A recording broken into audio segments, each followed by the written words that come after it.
Okay, we're recording. Yep, you're all good. Thank you. I apologize. We'll get this all right at some point. Does anybody know who that is? You had a long chance to look at him now.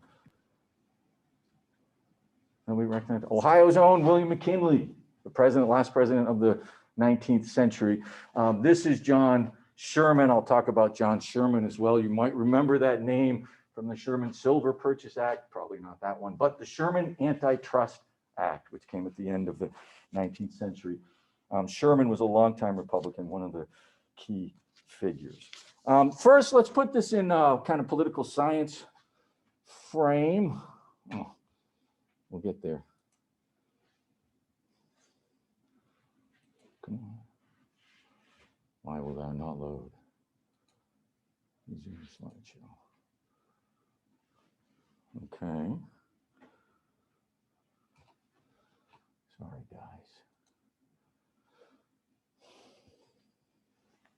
I'm going to have to unshare. I really hate this. This is just the worst.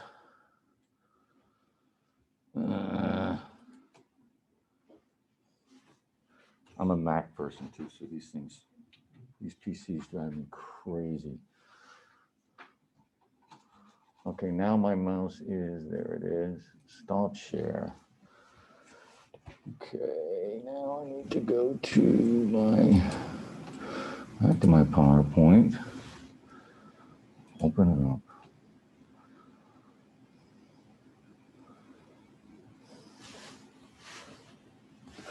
I don't know why it's not showing my screen now. And then slideshow. Current slide. Okay. I still need to get back to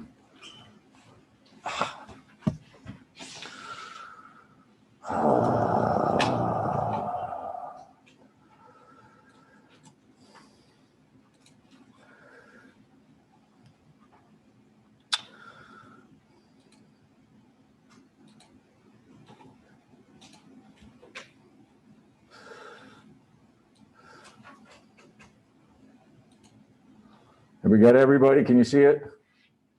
Yeah. Excellent, excellent. Okay, we might not get to the end as it turns out. So let's think about this though. There's this larger thing we know about American politics and party systems. Political scientists have been studying it for a long time. And that is that there are these party systems. There are long stretches of time where parties codify around a certain set of ideas and then they stay there. And it's always been two parties. The two parties come out of the nature of our electoral college system and the winner-take-all system. It's not some conspiracy. It's what happens when you vote that way. But over stretches of time, there's a lot of consistency to those, and those are called party systems. And so the third party system took place in this era, right, between 1856 and 1896. And you can see the darker the red, the stronger the Republican. The darker the blue, the stronger the Democrat. The darker the green, the stronger the populism, and we'll get to the populism. So you can see very strong Republican support in the North throughout this whole period of time. Democrats aren't so strong in the South, right? And this is partly to do with the Civil War and some of the fallout from that. And then some interesting, this third party that shows up right at the end. Generally speaking, though, this was a period of time dominated by a brand new party. It's kind of ironic that call themselves the Grand Old Party because they were brand new. They're the newer party from the Democrats.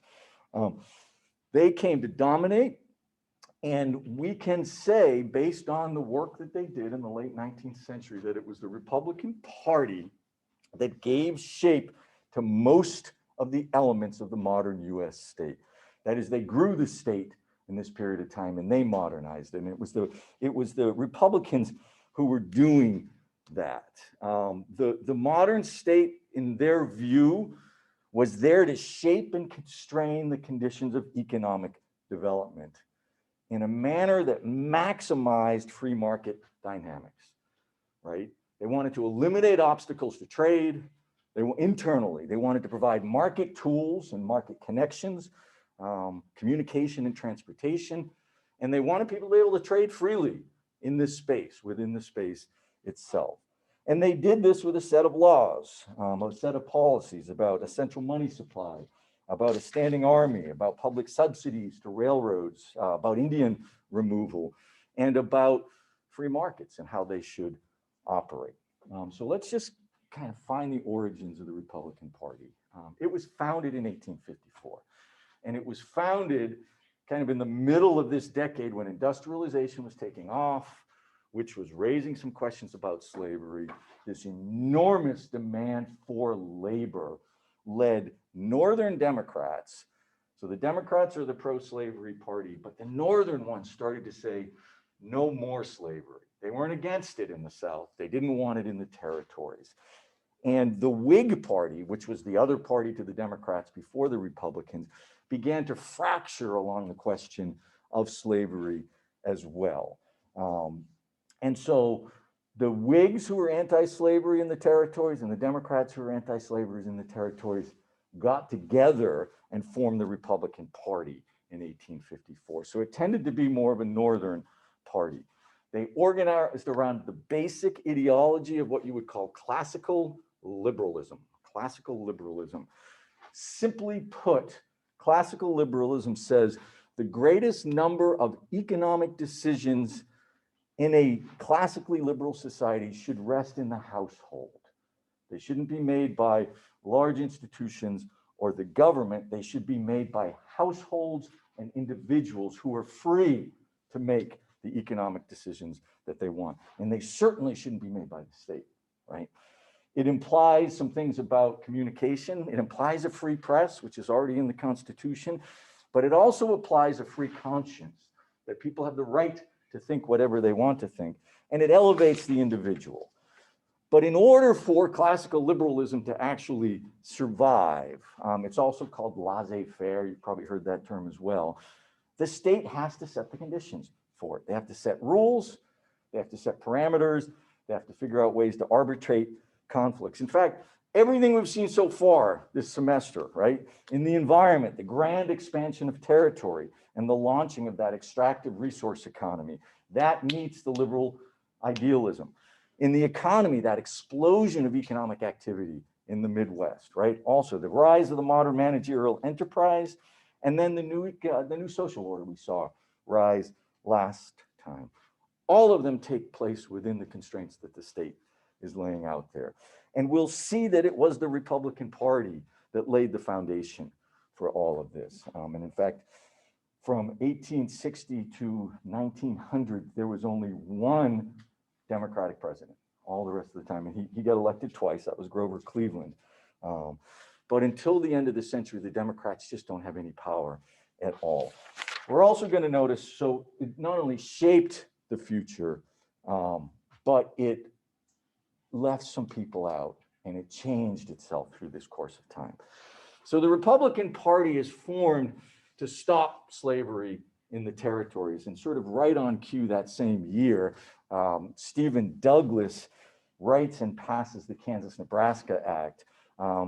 Douglas's intent wasn't really to deal with slavery. He wanted to make sure that it was open territory for a railroad to get through. He was very interested in transcontinental, but instead it opened up the territories to what became Bleeding Kansas. It eliminated the Missouri Compromise, and it suggested that it was up to the population in the territory to determine for themselves whether they would be slave or they would be free.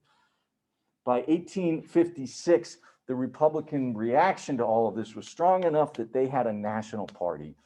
They held a national convention, and they nominated their first presidential candidate for the 1856 election. They nominated this fellow, John C. Fremont. He was well known. He was a hero in America at this point in time. He was a far western explorer, a mountain man. He had become the first military governor of California, and then was the first senator from California. He also was the first surveyor of a full transcontinental railroad. So he was a well-known man, kind of acting out these Republican visions of the 19th century. And he gets nominated to run for president. 1856 was an incredibly violent year, though. The question of slavery was pressing harder and harder, both in the core of power and out at the margins in the territory. So we can start with violence in Kansas. In May of 1856, a group of Missouri militiamen pro-slavery sacked Lawrence, Kansas. Lawrence, Kansas was being settled by abolitionists from Massachusetts. They were trying to make Kansas a free state, and the Missourians didn't want to, and since it was up to the population, they figured they'd chase them out of there. So they burned Lawrence to the ground. Didn't kill anyone. One of their own was killed in an accident, but they didn't kill anyone.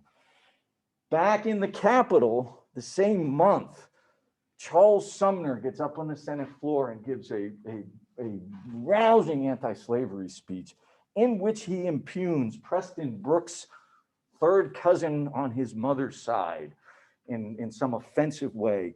And Preston Brooks assaults him with a cane so viciously, Sumner barely got out with his life, nearly killed him on the floor. The issue of slavery is making Americans crazy, right? They're fighting over things everywhere. Back out in the West, John Brown was an avid anti-slavery activist. He decides he's going to retaliate for what happens in Lawrence, and he brings a group of men into Missouri. He finds 6 pro-slavery militiamen, and he massacres them. He kills all 6 of them. So a lot of historians say the Civil War really started in 1856. We see all the violence at the edges. We see people breaking down civic discourse and political discourse and turning to violence itself. And we'll hear a little bit more about from John Brown before he's done. So amidst this growing violence in 1856 over the slave question, the Republicans send their first candidate into the election. And so these are the 3, James Buchanan, Millard Fillmore, and John C. Fremont. Fremont did not win. Buchanan won this. Buchanan then would be the last Democrat elected president until 1884. And only one of 2 Democrats from this point forward in the 19th century. But we can see Fremont did really well in New England and the upper Midwest. The Republican message is resonating with the industrial core. Fillmore only wins his home state of Maryland. But for the time being, the Democrats, it appears, dominate. They dominate the political system. They dominate the South. They dominate the Western Midwest, even California. Right? And remember, the slave states are feeling some confidence, right? They're feeling confidence because of the Panic of 1857. They were feeling confidence because of the election of 1856 as well. And the first year of Buchanan's presidency saw things heat up, though. And in particular, this is sort of the most famous statement against it. There was a growing intellectual argument against slavery, not a moral argument, an economic argument, right? They were putting it in ways that wasn't whether this was good or bad, but Hilton helpers, among other, saw what they called an impending crisis. They said the problem with slavery is it's inefficient. It's a wasteful use of labor. And so you see what happens with labor up in the North. You see what happens in industrialized labor. You see what happens with free labor. And not only does it waste Black labor, but it also wastes white labor. And that was the kind of really scary part of his argument for the Southerners, was he was saying to non-plantation owner, working Southern whites, you should have an opportunity to work in factories too. You shouldn't have to work out on a plantation overseeing slaves. You should have an opportunity to make your life better. You should have an opportunity for upward mobility. And so this sort of codifies the anti-slavery ideology that would become the Republican Party's statement. And they shrunk it down into a simple phrase: free labor, free soil, free men, right? And that was their ideal for the territories themselves. And they thought industry itself would eventually kind of suck the labor out of a South. They believed that all they needed to do was surround the slave states with this industrial economy, and it would go away ultimately. Now we remember from an earlier lecture, 1857 also saw the Dred Scott Supreme Court decision, ruled that it was unconstitutional, absolutely unconstitutional to regulate the territory, so it opens them up even further, and it rules that black people aren't citizens, which is a really stick in the eye of the abolitionists who are working for the freedom of black people. Even free ones aren't citizens, right? So this is moving against those ideas. Those abolitionist ideas are also contained within the Republican Party. And then late in Buchanan's term, all hell broke loose. John Brown and the John Brown raid. So remember, he massacred 6 pro-slavery men in Missouri. Since that time, he had started working towards what he hoped would become a slave insurrection. He had moved through the South, he had rounded up runaway slaves, and he put together a gaggle of activists, militiamen, and runaway slaves, and they raided the National Armory at Harper's Ferry, West Virginia. And from there, and this was like a national event, this was in all the newspapers, he put out a call for slaves to take up arms and turn on their plantation owners. So for 3 days, he held the armory, and this is, again, national news. It's taking a few days for it to roll up. And they're telling the press to print this, tell the slaves to revolt, right? And so this made a lot of people very uncomfortable. After 3 days, they finally lost. Those who survived had to surrender. And then John Brown himself was put through an incredibly public trial for treason, and then he was hung, he was executed. And Americans watched with rapt attention. This was sort of the pinnacle right before everything broke. Even Henry David Thoreau, who's known for his nonviolent activism, wrote in 1859, quote, and he wrote this specifically about John Brown: "I do not wish to kill nor to be killed, but I can foresee circumstances in which both these things would be by me unavoidable. Violence is there at our doorstep at this point." In the wake of this violence, the election of 1860 saw 4 candidates run for president. So the United States is kind of 4 candidates, tells you it's going in a lot of different directions. The Southern Democrats ran John Breckinridge, and they are edging towards secession. You can already feel it. The Republican Party run their 2nd presidential candidate, a young lawyer who was known for loquacious speeches and eloquent arguments against extending slavery to the territories, Abraham Lincoln. We might remember, let's think about Lincoln just for a minute, and this is worth thinking about. What was his image? What image did he sell himself on? Where did he grow up?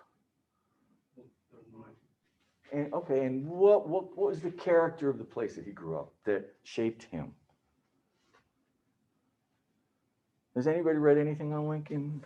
Being a rail splitter, being a pioneer, being a settler pioneer, right? So in the middle of the 19th century, brand new modern Republican Party aiming towards an industrial future runs a candidate whose claim to fame is being a log cabin pioneer. He's hearkening back to the frontier days. He's hearkening back to what Frederick Jackson Turner said, this is what makes a great man. And he's claiming that legacy 30 years before Frederick Jackson Turner. So he's cultivating his image of being a frontier person, but he's going to lead the nation into the modern world. He is not going to be a farmer or a hayseed or a hick. He's going to be a modernizer. And so there's an interesting paradox in all of that. Then we have the Northern Democrats, who are anti-slavery extension, and the constitutional unionists, who are Southern states who just want everyone to get along, basically. That's their campaign. The electorate was widely divided, but Lincoln won. He won a plurality, right? So when the Republicans get the White House for the first time, they only got 40% of the vote. 60% of the votes went elsewhere. But this victory would begin a 24-year hold on the White House by this brand new party. It wasn't 6 years old, and it would take control of the national government for the next 24 years. 16 years it will hold on to Congress as well. So we see a solid Republican North, and we see a pro-slavery South. And those green states voted for Breckinridge. They're the ones that start to secede. right? The Democrats were going out the door. Within months, in fact, of Lincoln getting inaugurated in 1860, the nation descends into civil war, right? And so we'll just look at a map again at the Civil War. Now there's this argument you hear, well, did we fight over slavery? Did we not fight over slavery? The states of the South seceded to defend slavery. That's why they seceded. They seceded because they wanted slavery and they didn't want anyone to take it away from them. The North went to war with them over the Constitution. Lincoln was fighting them because he said, you can't leave this union. You're not allowed to. So the South was fighting over slavery and the North was fighting over the Constitution, right? We were at such an impasse in our political culture that we weren't even sharing the same ideas, that we were killing each other over, okay? 4 years though, the deadliest war in American history. As I mentioned last time, this is the first industrialized war. So it's carnage. It's men fighting like they have muskets, but they're using machine guns. They're cutting each other down. And it really was a foregone conclusion. And I think Lincoln knew it as well, that the South wasn't going to win this fight, even if they pitched and dug in and fought and killed as many as they possibly could. By 1863, the Union has controlled the Mississippi River, has divided the South in half. So within 2 years of the war taking off, and then splitting the South north to south will happen within a year. 1864 election, we're going to go back to the elections. This was the first wartime election. This was the only election during the Civil War. So it was only the states that were part of the Union where the votes came from and the electors came from. But Lincoln, surprise, surprise, was reelected in a landslide. This time it wasn't a plurality. Only Kentucky went Democratic. This looks a little like, minus the states that aren't there yet, Reagan's victory in 1980. Absolute landslide. Lincoln, however, would never see the end of the war. March 6, 1865, 1 month before the South was going to surrender, Lincoln was assassinated by John Wilkes Booth at the presidential balcony of the Ford's Theater as he took a respite from the war and entertained himself. So, president gets assassinated, vice president becomes president. Up until this time, the vice president and the president ran separately. So Lincoln got elected to the presidency, but a Democrat was elected as vice president. This would be the last time this would happen. But it meant on Lincoln's assassination, the Democrats are all of a sudden in the presidency again. And Andrew Johnson began what would be a 4-year war with Charles Sumner, who did survive the Kane attack, who would lead an increasingly radical Republican Congress to override every veto that Johnson threw down with them. They had a supermajority through that whole period of time. I want to talk about some of the legislation that came through and written by the party, mostly in the 60s and 70s. But before we do that, I want to do a quick tour of the rest of the elections of the century. Okay. All but 2 of them were won by Republican candidates. The 2 Democratic victories, as I've said already, were by the same man, Grover Cleveland. He won in 1884. He won in 1892. And as I move through these, rather than trying to get all of the details, start to look at the general trends. Because what's happening is that party system is codifying in a geography as well. Notice in particular what happens in the North. New York ends up being a critical state in this, Indiana as well. And then as the West comes in and the South comes back into the Union, what happens there as well.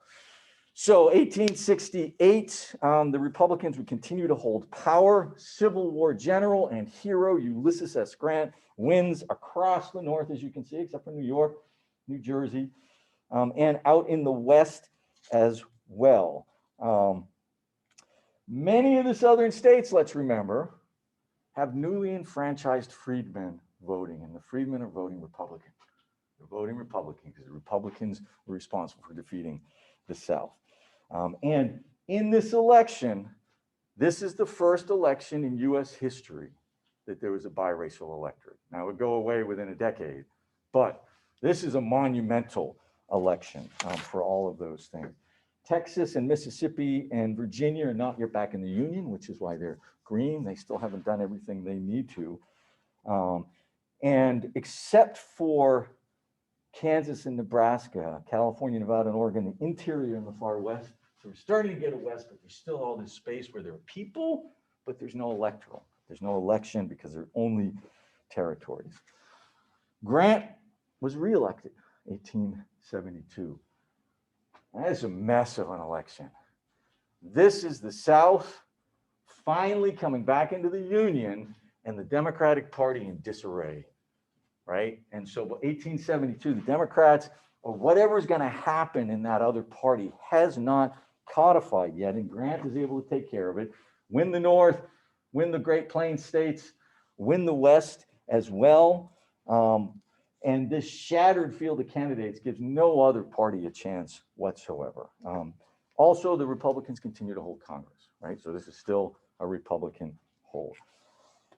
So Grant's growing the government. We'll see this in this period of time. And Republicans are running everything. And this is starting by the end of the Grant administration to hurt the Republicans, because the practice, the common practice in government up through Grant, even up through the 1880s, was a patronage system. So if you get elected and someone helps you get elected, you hired your friends, you hired your family, you hired their friends, you hired your cousins. Like, you were lucky if you were related to someone who got into politics. That was standard. The government was getting so big under Grant that this was starting to be a serious problem. His administration was riddled with scandal. He had tax collectors who were just skimming right off the top, taking it for themselves. He had custom agents who were shaking down importers for their own money. He had officials in his treasury who were trying themselves to corner the market on gold so they can control its price, using the government to do so. He had mining officials in his government lying about the value of silver mines out in the West. And so with all the economic activity of this industrialization, far more than the nation had ever had before, this spoil system, or the patronage system, became utter corruption, and utter corruption throughout this growing administrative system and growing government system. And so this Grant administration corruption, despite the shakiness of the other party, helped to codify that other party. And so in the next election, which Grant is out of, we have a virtual tie. It's the first time the Democrats make a good run on the White House since 1856. I've already mentioned this election. Virtual tie between Rutherford Hayes and Samuel Tilden. Hayes was the Republican, Tilden was the Democrat. We can see the Democrats are gaining strength in the South. Why are they gaining strength in the South by 1876? Because the Klan is running around scaring blacks away from the poll or making them vote Democratic. This is now an influenced Southern electorate and no longer the Reconstruction, but it marks the end of the Reconstruction. The Democrats in Tilden say, here's the deal. We won't fight you on this. We'll give you the White House, but you need to pull your troops out of the South. You need to stop enforcing the Reconstruction and turn it back to the Democrats. And this led to what's called the Compromise of 1877, which created a federal law I'll talk about in a few minutes, that basically said federal government can't do this anymore. They can't fight the Klan in the South. They need to get out. That's when they turn their attention to the West. So Hayes becomes president, and the GOP continues to hold the White House. But the Senate and the House changes underneath. Congress goes Democrats. And so 1877 not only meant the end of Reconstruction, it meant the Republican supermajority that had lasted for 15 years, 16 years, was done. They weren't going to be able to do whatever they wanted going forward. So Republicans continue to hold the election, the following election of 1888, but just 15 years after Lincoln was assassinated, there's another assassination. James Garfield is assassinated. He's assassinated by a man who's angry because his vice president didn't give the guy the job he promised. He's angry because he didn't get something from the spoils system that he thought he was supposed to get. And he claimed that Garfield was the guy who had promised him this thing, and then Garfield became president. The assassin went to jail. Chester Arthur became president after Garfield passes. It took about 72 days for the infection to kill him. So for the second time in 20 years, the vice president becomes president. Chester Arthur was never elected, but he was a Republican, right? Our 21st president. And he would actually mark the end of the spoils system. So because of the assassination and because of the Democratic Congress, there was this increasing press for reform. And the Democrats kind of became this reform party by the 1880s. 1883, the kind of last act of Chester Arthur was to sign the democratically written Pendleton Civil Service Act of 1883. This said, if you're hired by any public government, you must be hired on merit. You can't be hired because you're somebody's cousin, brother, son, daughter. There must be a screening process. You must have all of the qualifications, and you must pass through those qualifications. And you also can't be fired just because a new president came in, right? So you've heard about, oh, civil service employees, you can't fire them. Well, it's the Pendleton Civil Service Act that says you can't, because that's what would happen every president, is everyone would get fired and a whole new crew would come in. The government was getting too big in its administrative functions to be able to afford that kind of corruption and that kind of spoils system. So 1883, they ended it. They said, you can't do it anymore. You can't be employed with the government unless you're hired by merit. But Chester Arthur, even though he signed this bill, was still associated with the corruption. And so we see in the 1884 election, the Democrats take over. And this is a window of time where they have a slight majority. Grover Cleveland ran on that Democratic reform platform and this pro-farmer platform as well. He said, we're going to help the rural. So he swept the South, you can see, and he captured New York and Connecticut as well, which ended up being critical in tipping the Electoral College in the Democrats' favor. And so you can see, by the time Cleveland wins, the only way the Democrats win is by chipping away at the northern states, because that's where most of the electorate is. They need to get one or two of those. They can grab all the South, that's still not enough electorate. They need to grab those northern states, and how are they going to do it? What's their traction up in there becomes part of a question for them. Only 4 years of Grover Cleveland, and we're back to Republicans again.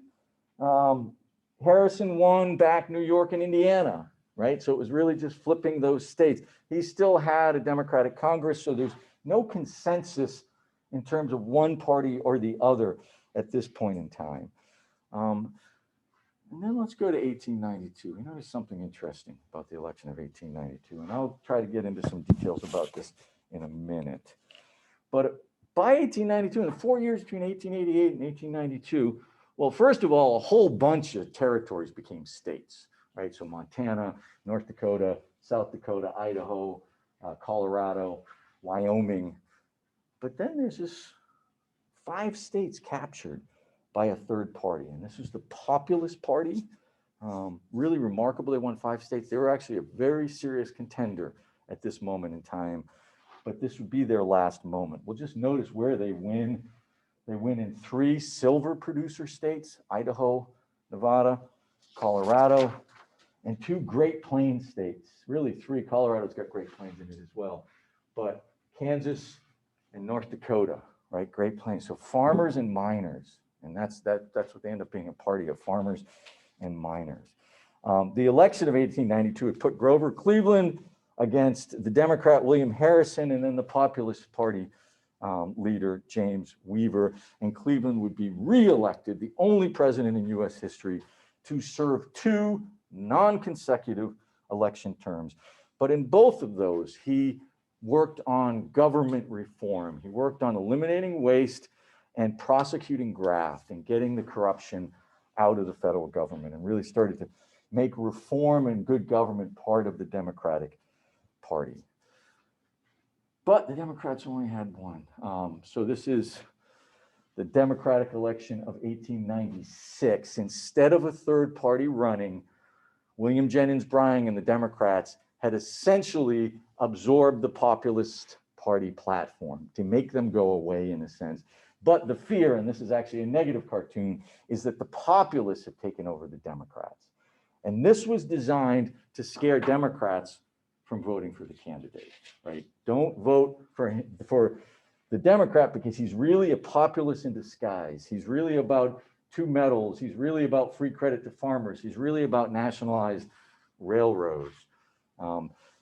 Very challenging for the populists and the Democrats to get along, and they ultimately broke over what you could call the price of bread. So your urban laborers wanted cheap food and your rural farmers wanted expensive food, and you can't do both.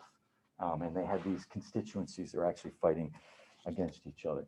But 1896, McKinley takes the White House, runs the first modern campaign, and we see it in McKinley, and again, we see what he's got there, the upper New England.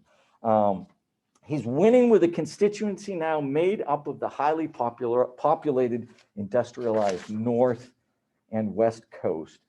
And he's reimagined by the 1890s, the liberal capitalist ideals from being about individuals to being about the nation and about the nation state, right? This is not about sectional battles. This is about national greatness, he says in 1896. And he leaves the Southern question behind altogether.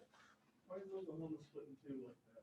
That's Indian territory at that point. And so part of it has been opened to settlement and part of it remains Indian territory. So in 1890, there was a land rush, and it was sort of the last land rush on the plains. But they didn't have enough people to become a state. Yep. No.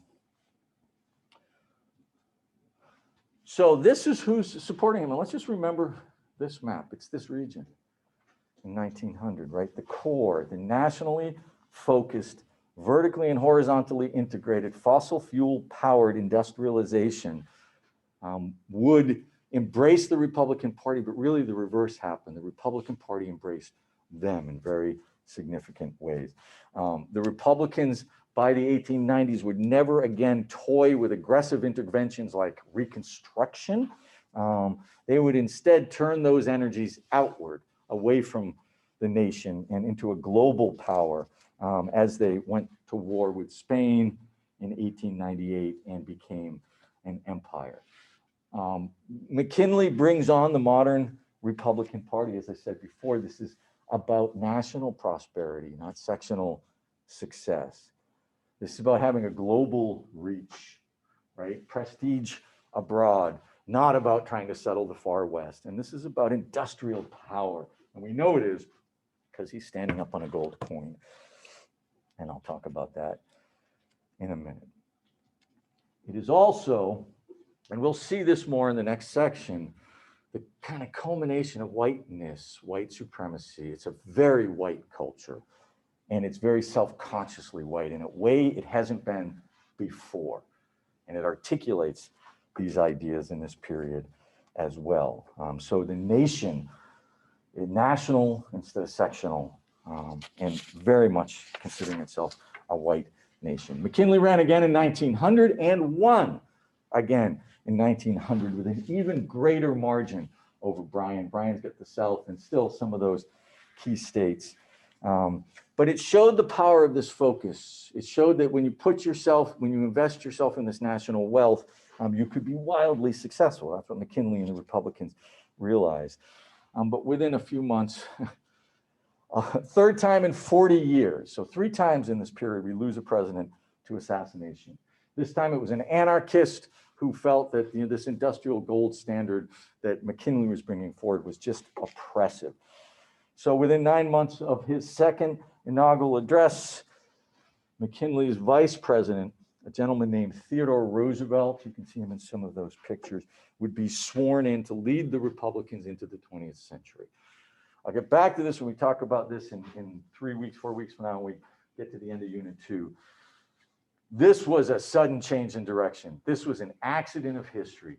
Teddy Roosevelt was made vice president by the Republican Party to shut him down. The vice presidency, unless your president gets killed or dies, is the most boring job on the planet. You're useless, you're nobody, you're a stand-in, you go to ceremonies. And Roosevelt, who was a loudmouth and who had all kinds of ideas that he called progressive, as the governor of New York, the GOP wanted none of it. So they said, we'll put him on the ticket, we'll shut him down. The anarchists had something else to say about that. And so Roosevelt, with these progressive ideas, takes over the Republican Party and changes its direction in 1901. But more on that later. Let's look back at this in terms of political power. So that's a chart of the whole time period. The top is the Senate, the bottom is the House, and the middle slot there is the presidency. And that simply shows you when Democrats are in power, when Republicans were in power, and when they were contending with each other. So in the 46 years it had been in existence by 1900, the Republican Party held the presidency for 30 of them. After Lincoln, only one man succeeded in winning the presidency in an election, because Johnson was the president for a short time as a Democrat. And that was Grover Cleveland. And then the party in this period of time held the Senate for most of the time, as you can see, 34 of those years, and almost as long, not quite as long, it held the House. Republicanism was the idea of the day and the period. 22 of the years, Republicans hold House, Senate, and presidency. 22 years. Every year that you hold House, Senate, and presidency, you dictate the policy. The Republicans determined the policy of the modern nation state at the end of the 19th century, and created a dominating consensus about the future shape of the federal government as it took shape in the war and following the war. And so it was a Republican Party that chose to fight the Civil War. It was a Republican Party that won the Civil War, and it was the Republican Party that rebuilt America in the wake of all of that. Republican Party vision. Not until the New Deal in the 1930s would a single party have as much influence on the shape of the nation. Everything that happened up until the New Deal really can be looked at in this shape. So let's look at this vision just a little bit. We're going to go through a few of the laws here. The Republican Party vision for the American nation state. These are just some of the keys. Central money supply. You need a standing army. You need to publicly subsidize railroad and telegraph development, communication and transportation. You need to get Indians off the land, and you need to make sure there's a free market for people to continue to trade, right? So we're going to look at a number of different laws. The first group we're looking at right after secession during the Civil War represent all part of the earliest Republican ideas. So this is when it first gets power. First thing it does, Republicans, is pass the Telegraph Act, which essentially funded a coast-to-coast telegraph. Name of the company that won the contract, Western Union. That made that company. They're still around today. They also passed the moral tariff. This is a whole new idea about trade. And it said this nation state is going to be successful if it puts high barriers to foreign trade. High barriers to foreign trade will drive up the prices of foreign goods, drive down American prices, and get money to be spent internally. It was the strongest tariff of any of the developed nations, far stronger tariff than Europe had, and it was held in place through most of this period of time. Charging more for imported goods makes domestic goods cheaper. It's that simple. It makes it cheap to buy American. And this was much higher, as I said, than the European. Also passed the Revenue Act, created the IRS and created the income tax, right? Suddenly the nation state is in the revenue gathering business, not just from selling land, but actually from people's income, right? And it needs this money because it's growing administratively. It needs to support itself. And it needs this money at this point in time because it's about to fight a war and it wants to make sure it can support itself. So communication, internal market protection, and state revenue to pay for growing administrative functions just in the first year of their consensus. During the war again, second year, they start to go for money. They need money to fight the war, and they start issuing paper money. They'd only issued coined money before to finance the war. Fiat money. So fiat money means there was nothing behind that dollar except the print and the ink that went through the printer. And the government said, we'll pay this at some point, right? So they started to say, we'll go into debt. We'll pay at some point in gold and silver for this, but right now, just take our word. We're good for this money. It allows economic exchange to continue in this economy that's growing. Having more dollars there while the economy is growing just facilitates and liquidates exchange. So it's about market exchange. They create a whole new government office altogether, right? There hadn't been very many government administrative offices, but the Department of Agriculture gets created in 1862 in order to make our farmers better, in order to save seeds and enhance American agriculture, to use science to help agriculture be more efficient and productive, to use the nation state to help agriculture be more industrialized, essentially, was what the Department of Agriculture. And so that was a new department added to the Department of War, the Department of the Interior, and the Department of Treasury. So it was a fourth major department. The Homestead Act of 1862 as well. This said you can have 160 acres if you just stay in a place for 5 years. And this was because settlement had slowed down and the nation state was like, how do we get more people out there? Well, we'll give it away instead of selling it. We'll give it away. We need population out on particularly our Great Plains. That was what was left at that point in time. The Morrill Act, which is why we're all standing here today in this land-grant university called the Ohio State University. Like the Department of Agriculture, this was about creating intelligent citizens. This was about taking 18th century farmers and getting them ready for the 20th century and preparing them for that.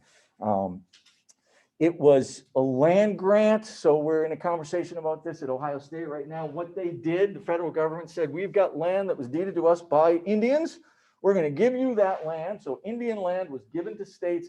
The states could then sell that land and use the proceeds to start a college, to start a university. And that's how every land grant university was started. They sold some land and then they started the university in the state. But the idea was to create knowledge, technical knowledge and intelligence in the system. It was almost a social justice move so that people could be economically engaged in this new economy. And then the fifth of the kind of big acts of 1862 was about the military. This was the first effort to try to get former slaves into the fight. The first indication that slaves were leaving the plantation was showing up in Washington, and they said, let's just say they can become soldiers. So this is before the Emancipation Proclamation. They thought it might accelerate slaves leaving the plantation. So money supply, social capital, more free land, a lot of attention to agriculture, which is a core business and kind of falling behind industry, and the first effort to recruit escaped slaves into the fight itself. Quickly, we're going to look at three more laws in 1863. So these are all Civil War era laws. The most important law of 1863 was this one. We've talked about it a couple of times. It started in 1863. There are actually 4 Pacific Railway Acts, one in 64, one in 65, and one in 66 as well, each giving more land away in order to entice railroad companies to build transcontinental lines. The idea was, let's get those railroads across the plains and across the mountains. Let's take what we've done in the heartland and all of that railroad development, and let's make it national, and let's get the nation behind it. The 4 railroad acts, so 63, 64, 65, 66, represent the single largest land giveaway in the history of the United States, right? It's 174 million acres. 7 Ohios were given away to make sure that that happened. Having a Pacific Railroad had been the dream of American boosters since the 1830s. Finally, the nation state was fulfilling it. It had always been thought of as a state problem instead of a nation state problem. And the railroad, well, the railroad was the basis. Why the railroad? It had proven itself in the East. It had proven itself to be the transportation of choice. And the scale of mining that was starting to take place in the West also demanded that ability. When I talked about mining a couple of lectures ago, you remember, it drew the railroad in and stimulated this. Underneath these acts and this giveaway is this insane increase in production. So that's thousands of miles of railroad starting in the 1860s. You can see it boomed in the late 1850s. and then like nothing you'd seen before for the rest of the century. All of that railroad building means a monumental increase in the demand for iron rails and all the parts, and the railroads, and timber for the ties in this. And then all of the various processes from mine to finished product that make trains, et cetera. So this enormous material demand stimulated by a federal government land giveaway, all designed to grow a fossil fuel energized capitalism. And we can just think of it as this sort of massive liquidation of US real estate in order to stimulate growth, stimulate economic growth. A couple other bills in 1863. One created a national currency and national banking standards, and this is about stabilizing the economy. The Republicans wanted to standardize the money supply and the rules of banking so that there could be more consistency. It could just make markets work better. And then the most controversial act of the Civil War era, the Enrollment Act of 1863, is the first time the government said, we're going to draft you. We're going to draft people. So Lincoln signed the Enrollment Act, first national draft, creates the first military draft, and leads to what's depicted there, these enormous riots in New York City, where craftsmen and their laborers who are thriving in this booming economy during the war don't want to leave work and go fight in the South. They don't. And there's enormous riots over several days, but ultimately the law goes into effect. People get drafted. So in the first 2 years of the war, Republicans drafted and passed more than a dozen of these laws, like these, right? These are just examples of them, like the 9 that we just saw. And in most ways, these laws can be seen as an effort to adjust the central government to the new realities of the industrial growth that's taking place all around it and the accelerated economic growth all around it. Standard national money, protective internal markets, protection from Europe, access to free land added to the market, the training of individuals through higher education, and then state access to bodies for war. Those are all modern state activities. And part of what the Republican learned over the course of the late 19th century was that classical liberalism requires support from the state. Right? And it's something to always keep in mind. It's not that people are just left on their own. It was a lot of work. It was a lot of legislation. It was a lot of investment of public resources to create the environment for free markets to thrive and to create the environment for classical liberalism to succeed. And it allowed these markets to move well beyond the organic economy into these enormous new fossil fuel economies. And the state had to adjust and facilitate that. And they did it like with an intensity during the war. When the war ended, Congress actually first turned its attention to the South. And so we see the Republicans being about as activists as they're ever going to be. So Lincoln's been assassinated, and Johnson doesn't want any of this stuff. Every single bill that passed during the Reconstruction was passed over Johnson's veto, which ultimately led Congress to impeach him. But Freedmen's Bureau, I talked about it already, 1865. That the Bureau Act created the Freedmen's Bureau, the schools, the legal help, the family registries, the education, the assistance, the support to bring freed people into full citizenship. Civil Rights Act of 1866. This was connected to the 14th Amendment, and it actually required states to pass the 14th Amendment. It defined citizenship as any person of any color living in the United States, not beholden to a foreign government. And then 2 Reconstruction Acts. And these were, well, what do we do with these states and how do we bring them in? First, they got divided into military districts. And so they were organized by military districts. People had to register, et cetera. And 1867 established the terms that were necessary for reentry. And that was about providing the vote to your freedmen. That's what the Republicans insisted on. And so by 1867, the military is in place and the laws are in place to launch this biracial democracy in the South. Again, it didn't happen by accident. This was an intentional policy act by the Republican government that saw and believed that freed people needed to be full citizens as well. All right, we remember that, so this is all against Johnson. Grant follows Johnson. We're gonna look at a couple more laws. This is under Grant. And we have the Public Credit Act of 1869, which essentially, so this, you've seen this chart before, this is federal debt. You see how it levels off right there? That's what that act did. It said, we don't have to start paying this off. We can hold that debt for 10 more years. And so the United States absorbed the debt of the Civil War in order to not burden the economy with it. And it allowed economic growth to take place. So that was about freeing up the economy as well. And it said greenbacks that were issued during the Civil War will be bought back with gold. So the federal government will stabilize its money supply as well. So extending the debt and making the money good, and then modernizing the Supreme Court. So the 9 justices we have today were created by the Judiciary Act of 1869. It established a Chief Justice and 8 other justices, basically the structure we still have today. And then a few more laws under Grant. So there were 3 more Civil Rights Acts. You remember I talked about the South and whites resisting violently. Grant and the Republican Congress said, well, we're not going to stand for this.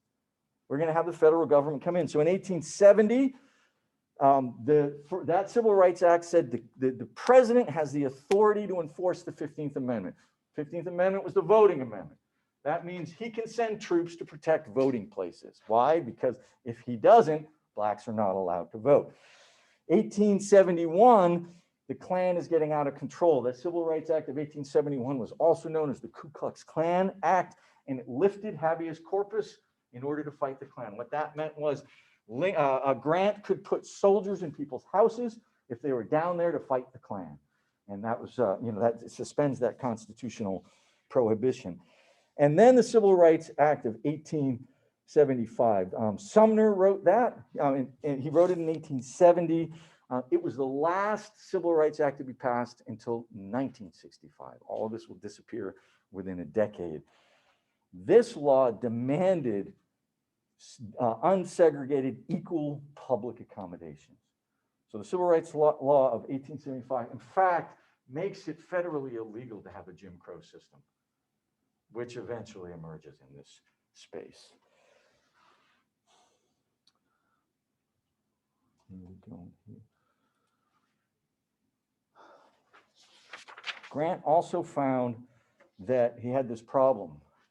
As the states returned to the Union, it was no longer legal to have the military there enforcing the laws. So how do you deal with that? Well, first they suspended habeas corpus, but then he said, well, it's better if we create another new agency in the federal government, right? So Department of Agriculture at the beginning of this decade and the Department of Justice at the end. This was the first federal police force. And this became the force that could then, in the South, enforce Reconstruction when the military was no longer allowed to be there. Grant would sign more than a dozen laws that expanded the federal government in this way. This is a period of growth, growing the presence of the federal government in so many ways, and adjusting federal powers. We'll just look at a couple more of them here. He created a national city. He created Washington, D.C. That's a big deal. It's the first time the federal government has geography anywhere in the United States that's federal, that's not just being borrowed from states. So the presence of the federal government becomes located more acutely than ever in Washington, D.C. And they had combined together Washington City and Georgetown in 1871. 1872, 2 seemingly contradictory laws come out of the Republican Congress and Grant. One of them creates the first national park, preserves millions of acres of land around Yellowstone, and sets a trend, what was called America's best idea for saving land in the West as preserves, as natural preserves. Same year, they passed the mining law of 1872. It's called the General Mining Act of 1872. And it said, if you find evidence of minerals on public land, you can make a claim and it's yours. And you can mine that as far into the ground as you can follow it. It literally was a giveaway of the underground of the American West. And so why these seemingly contradictory laws? Well, actually, in an interesting way, both of them served the railroad. This encouraged the mining industry, which was great for the railroad, and this encouraged a growing tourist industry. So the trains that often went empty to the west were now carrying tourists to national parks and then coming back with ore, right? So this is actually serving the biggest industry in the country, the railroad. Grant wanted to reduce the violence in the South as well, and so he took a strategy. Instead of just enforcing it with police and violence itself, he said, I'll offer amnesty to former Confederate soldiers, and I'll allow them to run for office again. Maybe that will cool their jets. They'll stop fighting against this Reconstruction. He also tried to push the United States towards a gold standard, so he reduced the amount of silver with this act, 1873 and 75. We're going to buy less silver, and I'll get to this again if we have time. This was a huge issue for the miners in the West. And we'll start paying for paper with gold again. And then he did another Homestead Act. The plains were not getting, because they were so dry and uninhabitable, we're not getting settlers. So they wrote the Timber Culture Act, which would give twice as much land to somebody who settled on the plains if they planted some trees. So there was this more push to the land itself. And then finally, at the end of a 15-year run of Republican dominance, the successful defeat of Southern secession, the efforts to establish new roles for the modern state, and put the state kind of as a context-making institution, the first sort of externally oriented law was passed. Grant signed the Page Act, which was the first ever immigration restriction law in the United States history. It essentially just banned Chinese women. The belief was Chinese women were causing prostitution and vice and other problems, particularly in the West. But with this act, this is historic. 400 years of open borders in North America. 400 years of open borders came to an end on March 3rd, 1875. And suddenly we were now determining who's going to come into the United States and who's not. Now let's just remember, we got 2 more Republican presidents before the Democrats take the White House, but they operate with a minority Congress, right? And so they pass a lot of laws that aren't as Republican, and they're more reformist in a whole lot of ways. They include laws about getting people onto desert land, getting people into mountain land as settlers. They have laws that pull back the gold standard and go back to bimetallism. In 1878, the Posse Comitatus Act essentially closed off the Reconstruction. That's the law that said you can't send troops into the South any longer to fight against the white supremacists. So bimetallism, an abandonment of the South at this point. And then Chester Arthur extended the immigration restriction to all Asians. So the immigration restrictions are growing through this as well. We remember that the Pendleton Reform Act was signed in 1883.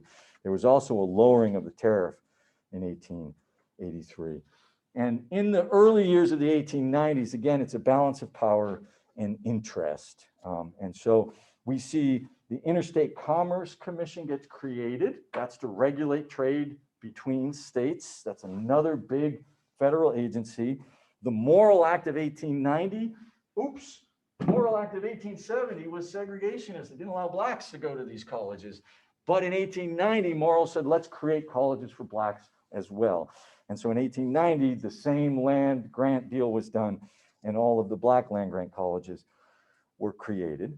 The Judiciary Act of 1891 created the Federal Court of Appeals, and this was this whole layer of federal courts that didn't exist before between the top state courts and the Supreme Court. And this was because there was so much interstate activity taking place at this point and so many legal battles, we needed another court system to absorb it. So it's a modernization to deal with the economy that's there. A stronger Immigration Act, anyone who could make trouble, not just Chinese. And so by 1891, we're actually checking people at the border. Do we want them in? Do we not want them in? Do we want them in? Do we not want them in? That starts then. And then the McKinley Tariff which brought protectionism back up as an effort to try to restart the economy. I want to look at this guy for just a second, John Sherman, because he embodies the gradual evolution of the Republican Party. Ohio native son, right? His political life actually followed the Republican Party. He joined it in 1858 as in the House of Representatives and stayed with it for 40 years until he resigned as McKinley's Secretary of State in 1898. And he resigned because he was opposed to the war with Spain. Sherman began as a pro-gold standard, pro-laissez-faire Republican. But his most important late-term legislation limited the economic activities and returned to bimetallism. And this is the Sherman Antitrust Act, which basically said monopolies are unnatural, that when these businesses get too big, they've stopped creating the kind of economic vibrancy that we want. And as the cartoons show, they gain enormous political power, undue political power. So the Sherman Antitrust Act said if you determine to be a monopoly, the federal government could break you up, right? So the same Republican who wouldn't have stood for something like that in the 60s, in the 90s, he's looking at the economy through a very different lens. He also wrote and passed the Sherman Silver Purchase Act. This was to get the US government to buy more silver, and this was to try to fend off the populist movement that came through that. The man who would hold the reins of the Republicans at the end of the century, though, was this guy, who would change the GOP into its modern, we're going to embrace this industrial growth. We're going to embrace these titans of industry. We're going to embrace all of this bigness, even if folks like Sherman thinks it violates the tenets of liberalism. He was much younger, less experienced than Sherman, right? This is him in 1890. And so while Sherman was seeking to balance the national economy with the silver passage and the antitrust, McKinley was raising tariffs to increase protectionism. 2 presidential victories he had at the end of the century, so he was wildly popular. His ideas were wildly popular. Established really the first national vision. And I've said this at the end of every single lecture, but this we want to recognize as we come to the end of this modern period, there is this idea of the nation that McKinley is embodying, and it's a united nation around a thriving economy that rests on gold and industry, that is intensively white and male, and that is at the pinnacle of life at this point. It is, in McKinley's eyes and the Republican eyes, the triumph of classical liberalism. Look what it produced. Look what we were able to do here. We brought this nation state that was a backwater, rural, agricultural nation 50 years earlier, right up to the edge of global greatness. We produced economic greatness, and the nation state responded in kind and allowed it and facilitated and made it happen. And we push outward at this point, the Spanish-American War, and begin to see our role as reaching out across the seas, warring with Spain and colonizing, imagining ourselves in these times as the shopkeeper of the world. Everybody's coming to the United States to buy goods and wares because we can produce so much. We've seen this image as well, the maturation of Uncle Sam, right? And so by the end of the 19th century, he's an aging, wealthy benefactor for whom others are now begging, asking for handouts in a sense. It was framed as the white man's burden. Rudyard Kipling called it that.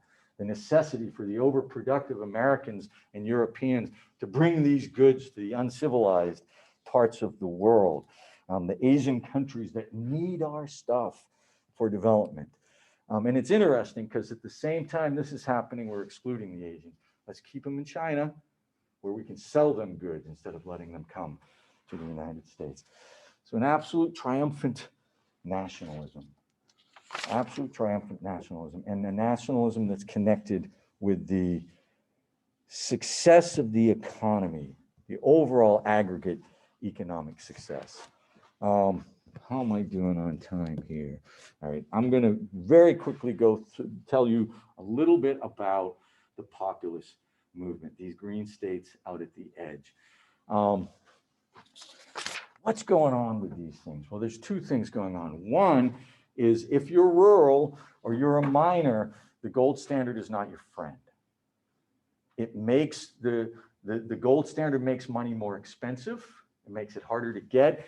That's good money for industrialists. It's bad money for farmers and for miners. The United States became the monopolist on what was going to happen with this in 1857 when they said, we're going to be the people who coin money.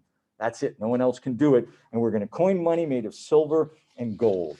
Because of the volume of silver and gold in the economy, it was set at 16 to 1. I can't remember, it was 15 or 16 to 1. So 15 parts silver is 1 part gold. But when the gold rush came along and started flooding the market with more gold, it caused this imbalance in this economy. And it actually caused gold to be pulled out of the economy because gold was cheaper. It's complicated, but gold was cheaper to sell on the market than it was valued in a coin itself. So if you bought it with silver on the market, you got more gold than you could get for the coin. So people started hoarding gold, right? It's called Gresham's law. Bad money follows good money, essentially. But people hoard the bullion because the value in the silver coin is inflated by the ratio itself. By the 1870s, when hard rock mining gets underway, we're suddenly seeing silver flood this market. And this started to benefit producers, farmers, and miners, but it led to inflation in the industrial core, right? And so while the silver miners are benefiting from the US buying it, the industrialists are not, and they begin to argue for a gold standard. So you can see just the production of gold and silver in this chart. By the time silver passes gold, you're going to lose all your gold that's out there as species. People are going to hoard it because it's more valuable to do that, and only silver will replace it. And there was nobody in the industrial economy who wanted to see that happen. This led to the people who were left out of this whole question led to the closest thing to a third-party success that the U.S. had seen since the Republican. And I don't have the time to hit all of these on the head, but let's just quickly go through them. National Party emerged in the Great Plains, in the sharecropping South, and in the rural Midwest and the mining West. All of them felt that they were losers in this industrial economy, right? And so these are all images from the populists that show that things are being taken from them. They feel like the railroad rates are too high. They feel like the money supply isn't good for them. They feel like they are being left behind. These same people who the federal government encouraged to move out to these spaces, right, are feeling increasingly marginalized by this industrial economy. So our sharecropping South, our wheat West, partly technology and fertilizers, these new land grant colleges, the new Department of Agriculture, they're encouraging new techniques. They cost more. So our farmers are going into debt at the beginning of the season they can't pay off. They also argue against monopolies because they feel like that monopoly power is giving them a disservice. And they construct an idea that harkens back to the early days of America. We are producers. We're the real Americans. We're the ones who make stuff. We're the ones who grow stuff. We're the producers. And that became the mantra of the Populist Party. We feed you all. We're the ones who do the work. They successfully organized in the 1880s, and by 1890, and they organized a bunch of boycotts. They're an incredibly powerful figure. By 1890, the 1890 election, they held 4 state governorships. They held 17 congressional seats, and they had the majority in 8 state legislatures. They had real political power. And then they organized and ran a president. This is the convention. There's James Weaver in 1892. But in 1892, that vote got split between Weaver and the Democrats. In 1896, the Democrats absorbed the populists and run with them. And so here again is William Jennings Bryan having the populace eat the Democrats, but really the Democrats ate the populace. And the Democratic Party that would come out into the 20th century and wouldn't find the presidency till the teens would not be making any of the arguments that they were making for the populace in the 1890s. But all of this was hinged on this gold standard. And ultimately that was Bryan's claim. I will protect industry and I will, and this is him writing it on the gold coin. This is the symbol of being a part of that industrial economy, supporting the gold standard. William Jennings Bryan, on the other hand, said, we're all going to die on a cross of gold and it's going to kill the producers. All of those farmers got left out. They got left out by the 1890s. They will continue to be left out and won't be attended to until the Great Depression. This is a contemporary cartoon. Gold had defeated silver, and we would go to a gold standard at the turn of the century. And then, as I said, McKinley was assassinated, and we got a whole new world because Teddy Roosevelt was going to do what Teddy Roosevelt wanted to do. Ooh, 1 minute over. Thank you, guys. I'll see you on Monday.